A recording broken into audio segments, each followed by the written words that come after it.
guys, let's jump straight in with today's Money Monday webinar on crypto, and asking the question, is now a good time to buy crypto? I see a lot of people asking this these days, so I thought I'd make a Money Mondays to address it. Let's go. No financial advice, crypto is not regulated, but it may be at some point in the future, hence we have a disclaimer in here which I will let you read in your own time. Okay, cool. So Bitcoin cycles. So for anyone who doesn't know, traditionally Bitcoin moves in these huge cycles which last about 4 years. And these cycles are denoted or noteworthy because of their characteristic patterns that play out time and time again. One being the euphoria phase that hits towards the end of the cycles when there's this crazy momentum upwards growth which expands very frequently over a short period of time, and it's characterized by the euphoria of the buyers who are participating at that point, who are purchasing Bitcoin and driving the price up very high rapidly. Now, after that, we have the bear market, so to speak, the reaccumulation, the accumulation phase, the expansion phase, and then the reaccumulation phase, followed by the next euphoria phase, which you can see just here. Now, this pattern is played out time and time again. This is linked to an event called the halving, which happens every 4 years. So when the supply of Bitcoin that is released roughly every 30 minutes halves, in an event known as the halving. This is the model that's held true always in Bitcoin, always in crypto, and of course when Bitcoin is bubbly, when Bitcoin is frothy, the whole flipping market is frothy as well, and this is what has preceded the bull markets each and every time. And even this bull market that happened most recently, that was preceded by a halving as well, but it's what's happened since that has made it a little bit unusual or a little bit interesting. Market psychology. Once upon a time, the Bitcoin cycles used to follow this pattern over and over again every single time. They used to have the disbelief phase, the rally starts, hope, everybody gets excited, optimism, everybody jumps in, euphoria, everyone's buying, your mum, your dad, your granny, your aunt, your cousin that hasn't spoken to you in about 10 years but knows that you invest in Bitcoin gets in touch with you again. It's usually a good sign it's time to sell up. Then you get the complacency phase. Everybody thinks that it's just a little bit of a break in the rally, then it breaks down. It continues to go down. These are the emotions that people typically experience as this happens. This is the accumulation phase for Bitcoin again. This is the model that's always held true. You can actually see this pattern playing out on this chart every single time. Look, euphoria, complacency, anger, denial, depression, hope, excitement, euphoria again. All of those things playing out time and time again. Apart from right now, which is a little different. This market has moved a little bit differently. Now, once upon a time, people were predicting because of how these previous markets played out, the price targets that they hit over time, they were making predictions on what the current market would do. But you can see this euphoria phase, whoosh, whoosh, whoosh each time. It's expanded really quickly. But recently, it's not done that. It's been more of a damp squib, and then it's just died. Around about March time, it hit about March 2021. It hit this phase where it went a little bit sideways, a little bit stagnant. Then it died, and everybody said crypto's dead in about May time. Then it came back in about September, and it hit the 69,000, just 69,400 mark. I think just shy of that. Which was interesting because there was a lot of memes out there that said it was going to hit the 69 area. 69 is everybody's favorite number, as we know. 69,420 for people who are in the know on that one. That was why it was so memed out and noteworthy on Reddit, and it actually did hit that area, which makes me think this is just too much of a coincidence. It's a little too meme worthy to be true, to be totally by accident. Anyway, who knows? But anyway, so the traditional market cycles played out time and time again. This is what historically has happened. Look at the red box. This hasn't happened this time, and everybody wants to know why. What is going on with Bitcoin? What is going on with crypto? And this is why you heard people saying 100k, 200k for Bitcoin. It's because they were merely taking the previous growth on Bitcoin that it experienced during the bull cycles and extrapolating that forwards. From memory, the very first bull market, 11 cents to $35, that was a 40x roughly The next one was $35 to, I believe, about about 1,200 or so, which is about a 30x or so. Then after that, then it was a 20x because it went from about $1,000 to $20,000. This is, by the way, the very peak. This is the previous all-time high to the new all-time high. That's what these figures are describing. And then we went from $20,000. People were like, okay, 30x, 40x, 30x, 20x, let's go 10x this time. And that's why everybody was like, yeah, £200,000, $200,000. That's where we're going to see Bitcoin, $100,000 to $200,000. That was most people's price targets. Actually, in the end, it was just shy of 70,000, or at least that's how it currently stands. But do we see these market cycles continue? No one even really flipping knows, and that's where things have changed a little bit. But if you zoom out, look at the trend. The trend is your friend to the bend at the end. Always remember that. You can see here that really, if we zoom out and we're patient enough, we virtually always win over long enough periods of time, or at least that's what history says as well. But remember, never bet Granddad's farm on Bitcoin. You know, we're doing this with safe amounts of capital, and we're just looking at the historic data. But that's if we were to zoom out, look at the macro projection. Let's look in here at the micro projection, so to speak, at this most recent period. This is where Bitcoin set its new all-time high, the one it currently stands at, which is 69,000 or so. That period of time, extrapolating that forward until the present day, this big horrible red candle, which feels so horrible to be in the midst of, but actually when we look at the historic price trends, really it's more of a blip, just like how most investing is. Cool, here we've zoomed in right here on this. You can see here's the euphoric price growth. Here's the euphoric price growth from the last bull market, 2018. We didn't actually quite get that. It was more a bit of a damp squib. Okay, why has that happened? Here's the theories.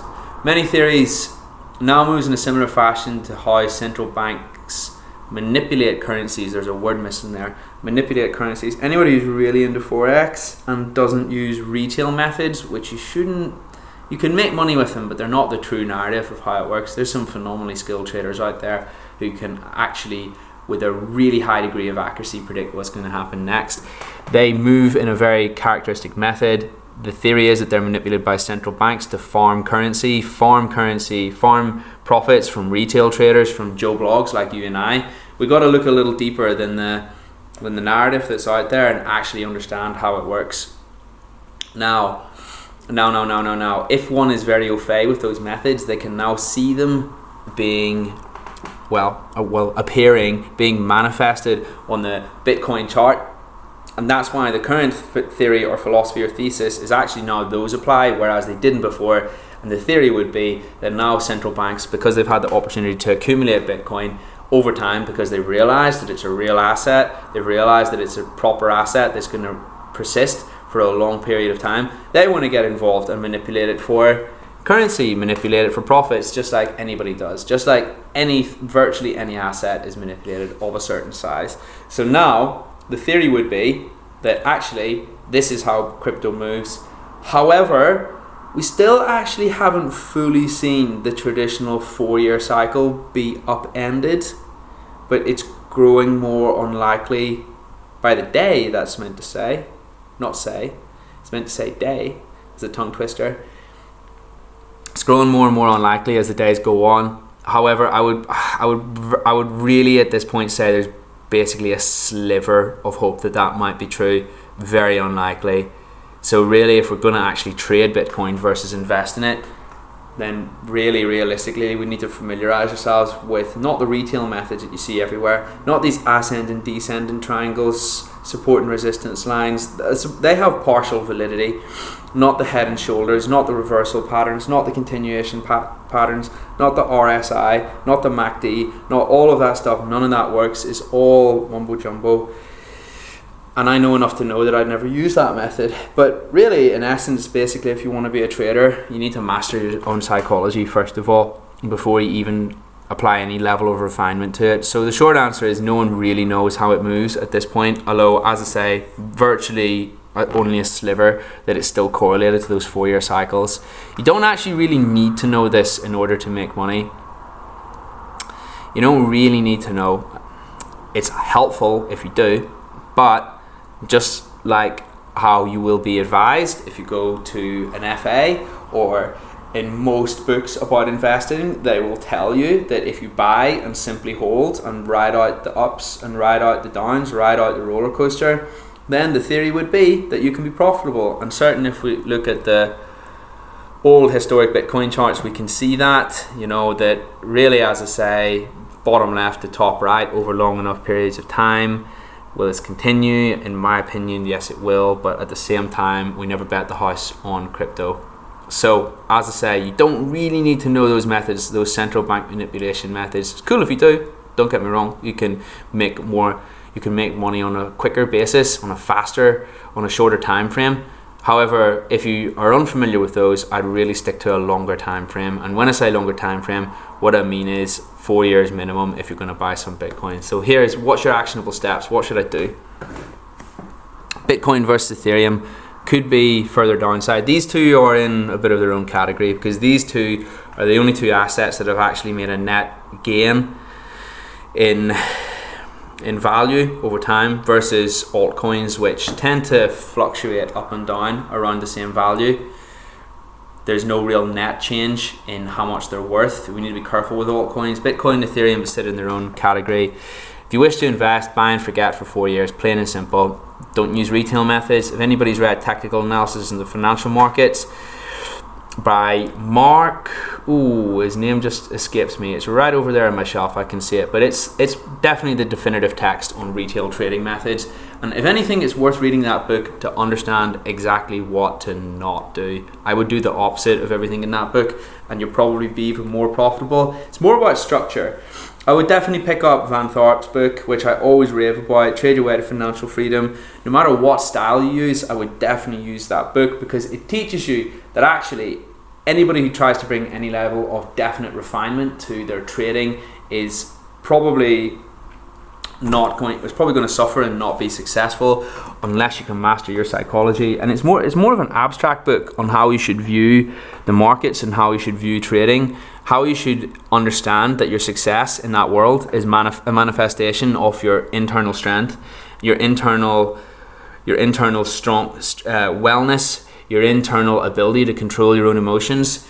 All of those things, that's what that book talks about, and that's why I like it so much, because it made me see things from another perspective. So like I say, don't use retail methods if you're going to trade Bitcoin, Ethereum. Find a good mentor. They're out there. Altcoins, let's talk about altcoins. Now, altcoins still move in this Wall Street cheat sheet pattern from what I can see. Further evidence needed, but from what I can see, this pattern still holds true. However, if we only apply this pattern, look at an altcoin chart, look at virtually any altcoin chart, you'll be able to see this picture pan out. And that's because it's a pump and dump. And what that means is that people who buy down here, what they'll do is they'll remove their limit orders from the order book and begin to market buy the price up to pump the price. Retail people jump in because they catch wind of it and they say, oh, my new altcoin is the best thing since sliced bread, push the price up even further. The person down here is selling to these people, and that's why we've got to be careful, because when you hear someone who is your friend or your mate down the pub talking about an altcoin that they like, it's probably not the time to buy that altcoin. It's probably time to stay away from it, to be honest with you, because what that means is we're probably at peak hysteria, FOMO phase. Altcoins right now, probably not the play. We need Bitcoin to rally first, and even if Bitcoin does rally, what will tend to happen is it will pull wealth out of altcoins, at least for the moment. But we need Bitcoin to definitively go up first of all, and then plateau. And what you'll find is that altcoins tend to follow. Most still follow the Wall Street cheat sheet pattern. For the moment, most people that I know still bearish on Bitcoin. Maybe you want to start averaging in with a little bit of money. Remember, if you want to be successful, you pretty much got to do the opposite of what everyone else does, because most people aren't successful when it comes to investing, period, and especially investing in crypto. So what does that tell you? We can't act like most people, we can't mimic most people, because it's probably not going to make any money. Summary, figure out your strategy and plan before you invest in crypto, whatever that might be. If you're an investor, which I suggest that is best for most people, then what I would do is I would forget about it for 4 years, stash it on your cold wallet, look back, look at the price in about 4 years time, get some software that you can use to monitor your trades. Have a long-term approach unless you want to trade. Again, got to be skilled, get yourself a good mentor.